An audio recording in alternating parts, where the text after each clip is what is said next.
Sir ये social media journalism जो निकला है, डिजिटल जर्नलिज्म, जैसे अभी ध्रुव राठी हो गए, अभी न्यू हो गए, नीतीश राजपूत हो गए, या और बहुत सारे लोग राइट लेफ्ट दोनों मिला के, how you see these people? ये देखना पड़ेगा कि इनके काम में मिलावट कितनी है। मिलावट? क्या ये न्यूट्रल है? न्यूट्रल? क्या ये अपने काम में ईमानदार है? ईमानदार? अरे मुझे चक्कर आने लग गया अब। कितना अच्छा लगता है ना जब ये तीनों शब्द इनके मुंह से सुनने को मिलता है। काश होता भी इनके पास ये तीनों क्वालिटी। मतलब पॉडकास्ट चैनल अब वाइट वॉश करने का प्लेटफॉर्म हो गया है। कोई भी आकर अपना इमेज बनाकर जा रहा है। इतना तो गंगा में भी डुबकी लगाने पर पाप नहीं धुलते। बहुत लोग ये पूछते हैं कि सुधीर चौधरी के बाल जो है वो असली है या विग लगाते हो। पर ये सवाल मुझे बड़ा अच्छा लगा, मुझे पसंद आया। ऐसे सवाल पूछा करो। ऐसे सवाल पूछा करो। हाँ, क्यों नहीं, क्योंकि असली मुद्दे का सवाल का जवाब तो तुम्हारे पास है नहीं। बस इसीलिए ऐसे ही सवाल अच्छे लगते हैं। बाल असली है या नकली? ये एक ऐसी त्रुटि थी जिसमें मुझे नहीं लगता कि मैंने किसी की जिंदगी खराब कर दी, किसी को बहुत करोड़ों अरबों रुपए का नुकसान मैंने कर दिया। मतलब एक मेन स्ट्रीम मीडिया एंकर जिसको लाखों लोग देखते हैं और ये कहते हैं कि क्या नुकसान किया। मतलब कुछ भी न्यूज चला दोगे और फिर कहोगे कि मैंने क्या नुकसान किया। फिर एंकर क्या बनना था, कुछ और ही बन लाते। 15 जून 2025 को शुभंकर मिश्रा के YouTube चैनल पर एक पॉडकास्ट रिलीज हुआ जिसमें सुधीर चौधरी गेस्ट थे। ये पॉडकास्ट 3 घंटे 20 मिनट का था और इसमें सुधीर चौधरी ने अपने करियर, जर्नलिज्म और कंट्रोवर्सीज पर बात की और साथ ही सुधीर के करियर के चैलेंजेस, उनके व्यूज ऑन रिजर्वेशन और उनके पास्ट कंट्रोवर्सी जैसे टॉपिक्स को कवर किए गए हैं। अब जो आदमी इतने सालों से सरकार का लैपटॉप बन के काम किए और आज वही इंसान कहता है कि न्यूट्रल, मिलावट और ईमानदार की बातें करता है। अब इनका बातें सुन के मुझे एक कहावत का याद आ गया, उल्टा चोर कोतवाल को डांटे। तो इस पॉडकास्ट में कई सारे ऐसे पॉइंट्स है जिसको मैं आज डिबंक करने वाला हूँ। और हाँ, शुभंकर मिश्रा पे भी हम बहुत जल्द आएंगे। तो ये ब्लैक एंड व्हाइट से डिकोड में देश का फायदा कैसे होगा? देश का फायदा ऐसे हो, मैं ये चाहता हूं कि मुझे अब इतनी आजादी और मुझे एक दायरा मिलना चाहिए जहां मैं ये सोच सकूं कि देश के लिए क्या अच्छा है, हमारी सोसाइटी के लिए क्या अच्छा है। सुधीर चौधरी का एक शो है डिकोड जो डीडी न्यूज पर आते हैं, क्योंकि अब वो सुधीर चौधरी आज तक छोड़ चुके हैं और डीडी न्यूज पर काम कर रहे हैं। तो इनका कहना है कि आज तक में उन्हें वो फ्रीडम नहीं मिला, वो खुल के बात नहीं कर पाते हैं, दबाव था। मैं ये चाहता हूँ कि मुझे अब इतनी आजादी और मुझे एक दायरा मिलना चाहिए। लेकिन सुधीर चौधरी जहाँ भी शो करे, नाम तो अपने पाव पाव का ही होगा, चाहे वो आज तक हो या डीडी न्यूज पर। बस बैकग्राउंड अलग है, वरना स्क्रिप्ट तो सेम ही है। प्रधानमंत्री मोदी की क्रोएशिया यात्रा को आपके लिए डिकोड करेंगे। अब तक तुर्की को यूरोप का प्रवेश द्वार माना जाता था, लेकिन प्रधानमंत्री मोदी ने पहले साइप्रस और अब क्रोएशिया जाकर तुर्की को एक स्पष्ट संदेश दे दिया है। और इनका आयरन तो देखो, इतने सालों में तिहाड़ी को ये सब देशभक्ति, सोसाइटी का भला याद नहीं आया और आज अचानक पॉडकास्ट में आके कह रहे हैं कि देश का फायदा, सोसाइटी का फायदा। अबे ये देशभक्ति का मोड कब ऑन हो गया?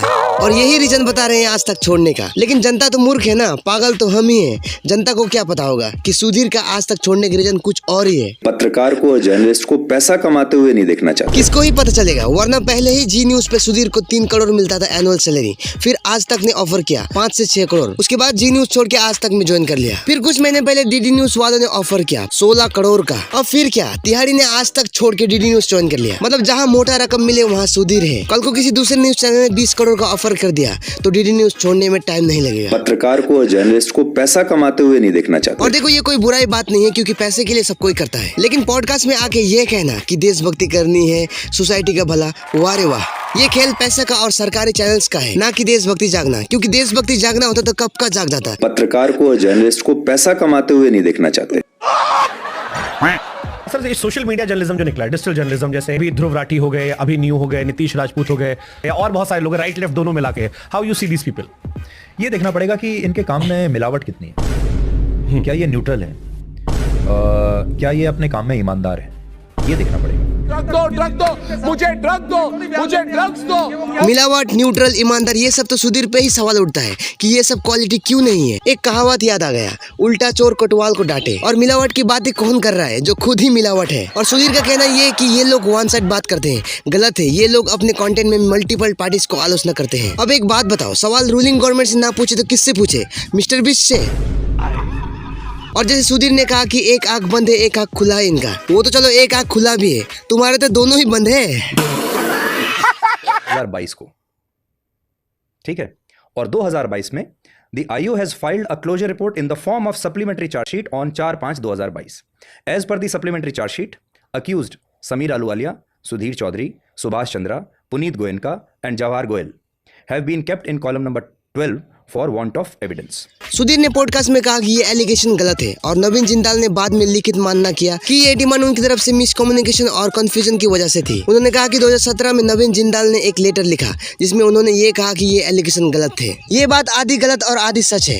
2012 में दिल्ली पुलिस ने FIR रजिस्टर की थी सेक्शन 384120B और 511 के तहत। ये केस तब शुरू हुआ था जब जी न्यूज ने जिंदाल पर कोल स्कैम का एक्सपोज करने की धमकी दी और 100 करोड़ का डिमांड की थी। नवीन जिंदाल ने 19 अप्रैल 2017 को दिल्ली पुलिस कमिश्नर को लेटर लिखा जिसमें उन्होंने कहा कि एलिगेशन उनके प्रेशर में था और ये मिसकम्युनिकेशन की वजह से हुआ। लेकिन ये लेटर प्रूव नहीं करता कि ये डिमांड गलत थी। ये सिर्फ जिंदाल की तरफ से एक स्टेटमेंट था जिसका कोर्ट ने कोई फाइनल डिसीजन नहीं दिया। दिल्ली पुलिस ने 2013 में चार्जशीट फाइल की लेकिन कोर्ट ने इसका कॉग्निजेंस नहीं लिया क्योंकि इन्वेस्टिगेशन में मटेरियल्स गैप मिले। ये दिखाता है कि केस में प्रूफ की कमी थी लेकिन ये नहीं कि डिमांड कभी हुई नहीं। तो सुधीर का ये कहना कि एलिगेशन प्योरली फॉल्स था गलत है। एविडेंस सजेस्ट करता है कि डिमांड की बात हुई थी लेकिन कोर्ट ने इसको प्रूव करने के लिए इनफ एविडेंस नहीं पाया। सुधीर ने अपने पॉडकास्ट में नवीन जिंदाल के लेटर को हाईलाइट किया लेकिन ये फैक्ट छुपाया कि केस क्लोजर भी प्रूफ की कमी की वजह से हुआ था, ना कि इसलिए कि डिमांड कभी थी ही नहीं। और ये बात सच है कि सुधीर को कभी कोर्ट से गिल्टी नहीं कहा गया लेकिन इसका मतलब ये नहीं कि केस में कुछ नहीं था। 2013 में कोर्ट ने दिल्ली पुलिस की चार्जशीट रिजेक्ट की क्योंकि इन्वेस्टिगेशन अधूरी थी और ग्लैंग लूपहोल्स मिले और कोर्ट ने कहा कि सीनियर ऑफिसर से इन्वेस्टिगेशन करना चाहिए। 4 मई 2022 को दिल्ली पुलिस ने एक क्लोजर रिपोर्ट फाइल की जिसमें कहा कि सफिशिएंट एविडेंस नहीं मिले और एक्यूज सुधीर चौधरी, समीर अहलुवालिया, सुभाष चंद्रा, पुनीत गोयनका, जवाहरलाल गोयल इनको कॉलम 12 में रखा गया, मतलब केस बंद किया गया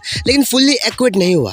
क्लोजर रिपोर्ट का मतलब ये नहीं कि एक्यूज पक्के से इनोसेंट थे, ये सिर्फ इतना कहता है कि प्रूफ की कमी की वजह से केस आगे नहीं बढ़ सका। सुधीर ने क्लोजर रिपोर्ट को अपने फेवर में प्रेजेंट किया जैसे कि ये उनकी इनोसेंट के प्रूफ है लेकिन ये सच नहीं है। कोर्ट ने केस बंद किया क्योंकि एविडेंस नहीं मिला, ना कि सुधीर या दूसरे एक्यूज पक्के इनोसेंट थे। ये एक टेक्निकल क्लोजर था और पब्लिक परसेप्शन अब भी नेगेटिव ही है क्योंकि वीडियो और एलिगेशन वायरल रहे। बात करते हैं तिहाड़ जेल वाला जिससे लोग अभी भी इनको तिहाड़ी कहते हैं। वीडियो अभी भी लोगों के दिमाग में और वो कमेंट सेक्शन में आपकी प्रोफाइल में आता रहता है। बिल्कुल। तो इसके पीछे मुझे ऐसा लगता है कि एक बहुत बड़ी, जिसको कहते हैं ना कि एक बहुत बड़ी लॉबी थी जिसने शायद मेरे नाम की सुपारी ली होगी और वो आज तक उसी चीज़ को खा रहे हैं, उसी चीज़ को भुना रहे हैं और एक दुष्प्रचार है ये। उस दुष्प्रचार का मैं शिकार हुआ हूँ। उन्होंने सिर्फ एक आदमी को टारगेट किया, सिर्फ मुझे पिक किया और पूरी कोशिश की कि मेरी छवि खराब की जाए। जहाँ जहाँ मैं जाऊँ वहाँ वहाँ ये सब चीज़ें मेरे नीचे वो लगातार ये कमेंट सेक्शन में डालते रहे। इससे आप ये समझ सकते हैं कि कितनी बड़ी लॉबी होगी और उनकी मंशा क्या होगी कि वो ये सब बातें कर रहे हैं। सुधीर ने कहा कि तिहाड़ जेल का वीडियो वायरल करना एक बिग लॉबी की तरफ से उनकी इमेज खराब करने की कोशिश की थी। उन्होंने कहा कि ये दुष्प्रचार था और ट्रोल्स ने उन्हें टारगेट किया। तिहाड़ जेल का वीडियो 27 नवंबर 2012 को वायरल हुआ जहां सुधीर और समीर अहलुवालिया उनको अरेस्ट किया गया था और ये वीडियो उनकी अरेस्ट के बाद तिहाड़ जेल में रिकॉर्डिंग से आया था और मीडिया ने इसे ब्रॉडकास्ट किया। दिल्ली पुलिस ने कंफर्म किया कि अरेस्ट लीगल थी क्योंकि इनिशियल एविडेंस मिल रहे थे जो डिमांड को सपोर्ट करते थे। सुधीर का कहना है कि ये लॉबी की साजिश थी, कोई प्रूफ नहीं है, ये सिर्फ उनका पर्सनल व्यू है और कोर्ट ने भी इस पर कमेंट नहीं किया। तो तिहाड़ का वीडियो एक कंस्पिरेसी नहीं था, यह अरेस्ट का नेचुरल पार्ट था जब केस शुरू हुआ। सुधीर ने इसको लॉबी का ब्लेम देने की कोशिश की लेकिन फैक्ट है कि अरेस्ट दिल्ली पुलिस की इन्वेस्टिगेशन का रिजल्ट था। वीडियो वायरल होना मीडिया और पब्लिक इंटरेस्ट की वजह से हुआ, ना कि किसी लॉबी का प्लान से। तो बस यार वीडियो को यहीं अंत करते हैं। तो अगर वीडियो थोड़ा सा भी अच्छा लगा तो वीडियो को लाइक, चैनल को सब्सक्राइब एंड शेयर जरूर कर देना एंड हो सके तो अपने राय कमेंट्स में दे सकते हो। मिलते हैं किसी और टॉपिक पर। धन्यवाद।